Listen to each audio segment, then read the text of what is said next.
Malir jail से कैदियों के फरार का वाकया। सिंध हुकूमत ने आईजी जेल खाना जात को ओहदे से हटा दिया। डीआईजी जेल खाना जात सुप्रिंटेंडेंट मलिर जेल को भी मुअत्तल कर दिया गया है। सिंध के सीनियर वजीर शर्जील इनाम मेमन का कहना है कि वाकये की तहकीकात के लिए कमेटी कायम कर दी है। किसी किस्म की गफलत बर्दाश्त नहीं की जाएगी। ये अचानक पेश आने वाला वाकया है जिसमें मकामी पुलिस ने बरवक्त रिस्पॉन्स किया। फरार कैदियों को 24 घंटे का टाइम देते हैं कि वो वापस आएं। कोई कार्रवाई नहीं होगी, बसूरत दीगर कानून आहिनी हाथों से निपटेगा। सूबाई वजीर ने बताया कि फरार कैदियों में कोई हाई प्रोफाइल कैदी नहीं था। एक्शन लेते हुए चीफ मिनिस्टर साहब ने जो है आईजी जेल को फौरी तौर पर अपने ओहदे से हटा दिया है। डीआईजी जेल और जेल सुप्रिटेंडेंट जो है उनको सस्पेंड किया गया है। तो पहले जो इम्पोर्टेंट मैं समझता हूँ कि ये गुजारिश होगी कि उन तमाम लोग वो लोग फौरी तौर पर इमीडिएटली अपने आप को सरेंडर करें। 24 घंटे तक आपका टाइम है। 24 घंटे से ज्यादा अगर आपको लगा तो फिर आप खामाखाई जो है वो आपको फिर वो दफात आप पे लगेगी जेल ब्रेक की, जिसमें आप 7 साल तक आपको संगीन।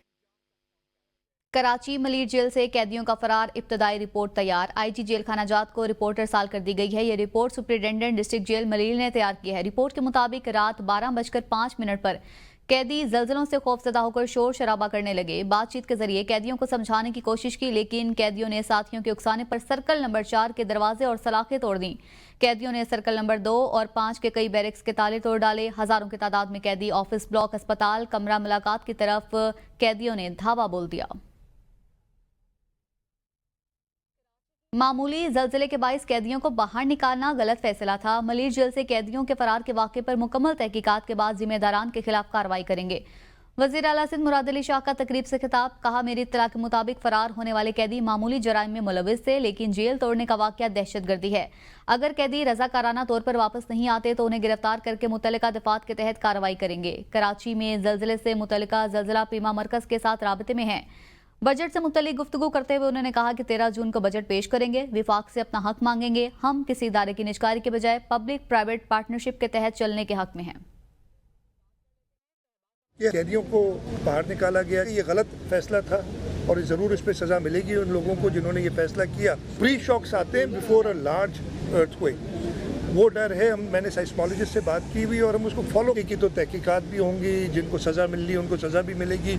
जो कैदी भाग गए मोस्टली ये पेटी क्राइम्स वाले थे, वो वापस सरेंडर कर लें, नहीं तो ये जेल तोड़ने वाला जो है वाकया उसमें उनकी इन्वॉल्वमेंट आएगी तो फिर वो टेररिज्म के जो ये पेटी क्राइम्स में इन्वॉल्व थे इनके ऊपर बहुत बड़े केस बन जाएंगे। 13 जून को इंशाल्लाह बजट हम पेश करेंगे और ये हमने वफाक से कहा हुआ है, कई अरसे से कह रहे हैं कि हम ये दोनों इदारे प्राइवेटाइज नहीं करेंगे जैसे कि इलेक्ट्रिक की, हम पब्लिक प्राइवेट पार्टनरशिप में।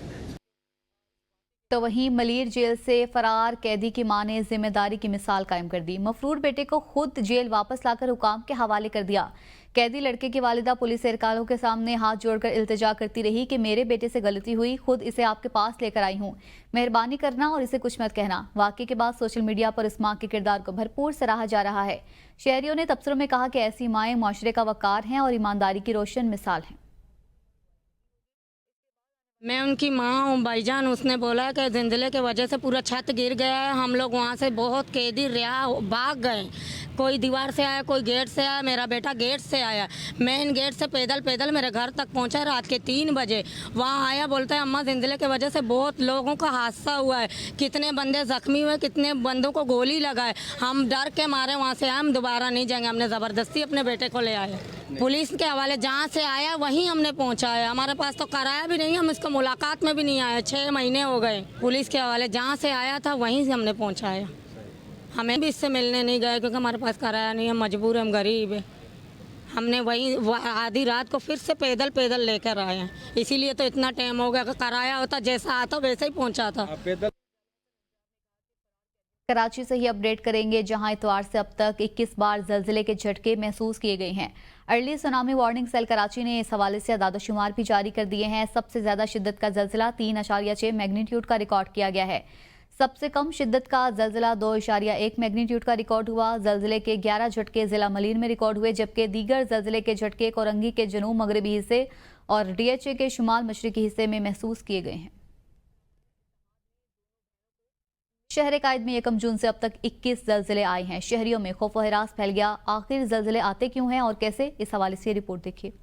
माहिरीन के मुताबिक ज़लज़ले ज़मीन के सतह के अचानक हिलने या कपकपाने को कहते हैं। ये आमतौर पर ज़मीन के अंदर मौजूद टेक्टोनिक प्लेट्स की हरकत की वजह से आते हैं। ज़मीन की सतह कई बड़ी और छोटी प्लेट्स पर मुश्तमिल है जो आहिस्ता आहिस्ता हरकत करती रहती हैं। जब ये प्लेट्स आपस में रगड़ खाती हैं, टकराती हैं या एक दूसरे के नीचे दब जाती हैं तो जमीन के अंदर बहुत ज्यादा तवानाई जमा हो जाती है। जब ये तवानाई अचानक खारिज होती है तो ज़लज़ला आता है। प्लेट्स की हरकत जमीन की सतह मुख्तलिफ प्लेट्स पर मुश्तमिल है। फॉल्ट लाइन जमीन की सतह या जेर जमीन वो दरार या शिकन है जहां जमीनी प्लेट्स या जमीन के बड़े टुकड़े एक दूसरे के मुकाबले में हरकत करते हैं। फॉल्ट लाइन पर जब जमीन के टुकड़े अचानक हरकत करते हैं तो इससे ज़लज़ले के झटके महसूस होते हैं। ये एक तरह का फासला होता है जिस पर जमीन के टुकड़े एक दूसरे के साथ रगड़ खाते हैं या सिरक जाते हैं जिससे ज़लज़ले पैदा हो सकते हैं। ज़लज़ले के असरात कम करने के लिए एहतियाती तदाबीर इख्तियार की जा सकती हैं। नाजरीन, ज़लज़ला अचानक आने वाली कुदरती आफत जो न सिर्फ ज़मीन को हिला देती है बल्कि जानो माल के नुकसान का बाइस भी बनती है।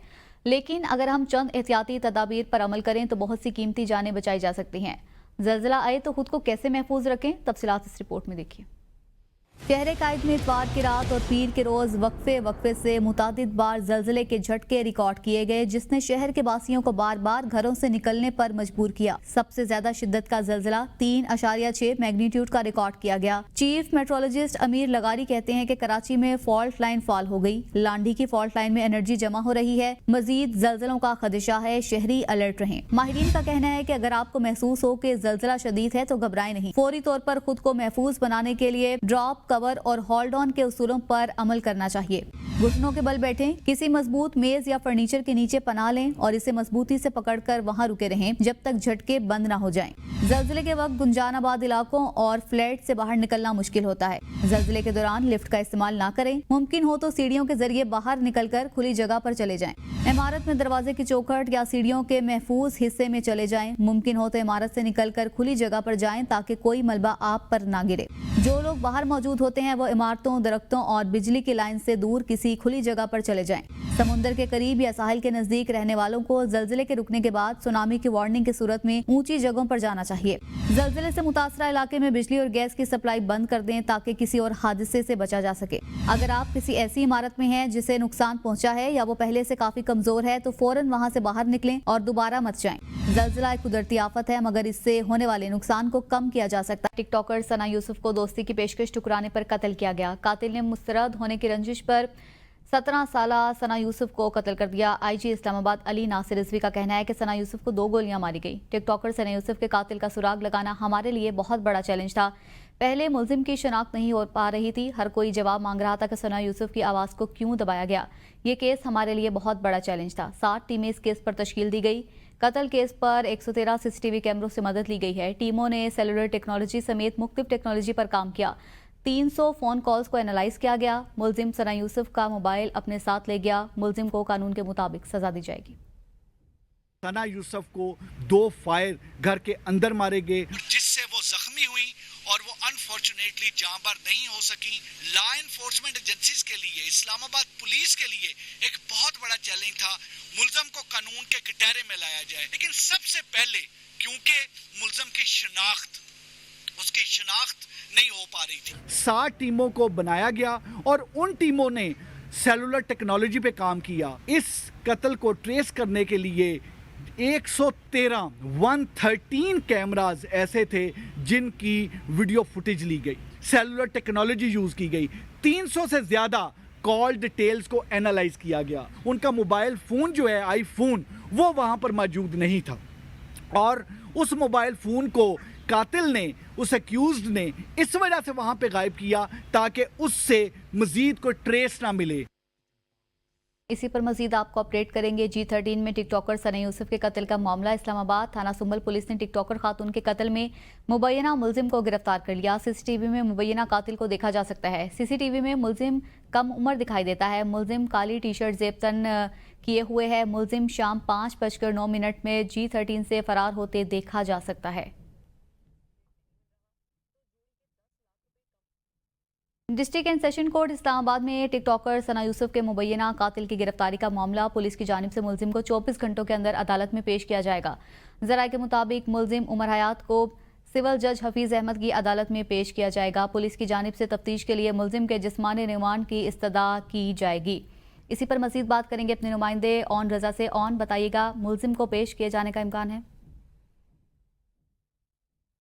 ऑन आप हमें सुन पा रही हैं तो बताइएगा, सना यूसुफ के मुबैना कातिल की गिरफ्तारी का ये केस है, मुलजिम को अदालत में पेश किया जाएगा?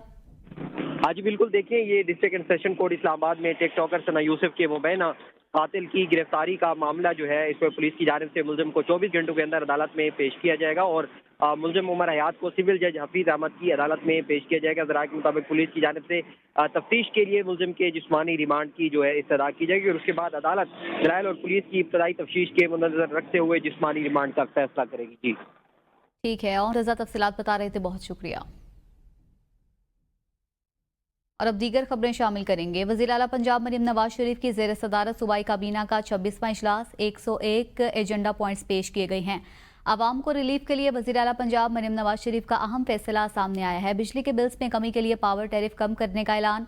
वज़ीर आला पंजाब मरीम नवाज ने पंजाब की पावर कंपनीज का टैरिफ कम करने की मंजूरी दे दी है। वज़ीर आला पंजाब मरीम नवाज के हुक्म पर टैरिफ में 30 से 40% तक कमी हो सकेगी। सूबाई काबीना ने कायदे-आज़म थर्मल पावर प्राइवेट लिमिटेड और Punjab thermal power private limited के टैरिफ में कमी की मंजूरी दे दी।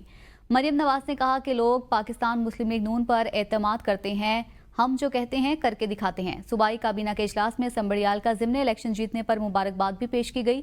इजलास में पंजाब जर्नलिस्ट हाउसिंग फाउंडेशन को 400 मिलियन रुपए ग्रांट इनकी एड की मंजूरी भी दी गई है। मरीम नवाज ने कहा, गंदम के काश्तकारों को बहुत बड़ा पैकेज देने जा रही हैं। पंजाब में गंदम के 5,14,000 काश्तकारों को फी एकड़ 5,000 सब्सिडी की अदायगी मुकम्मल। गंदम के मजीद 5 लाख काश्तकारों को तस्दीक का अमल मुकम्मल होने के बाद अदायगी कर दी जाएगी। अटक से खबर है, जहां हाजी शाह रोड पर कायम मवेशी मंडी में कुर्बानी के जानवर के जिस्म में छुरा घोंप दिया गया, जिससे जानवर शदीद जख्मी हो गया और उसके मालिक को लाखों रुपए का नुकसान हुआ है। जख्मी जानवर की जिल्द के अंदर और बाहर 22 टांके लगाए गए हैं। जानवर के मालिक का कहना है कि मुलजिम ने उसलिए जानवर को जख्मी किया क्योंकि जानवर उनकी जगह पर बंधा हुआ था। पुलिस ने मुलजिम फैसल के खिलाफ मुकदमा दर्ज कर लिया है।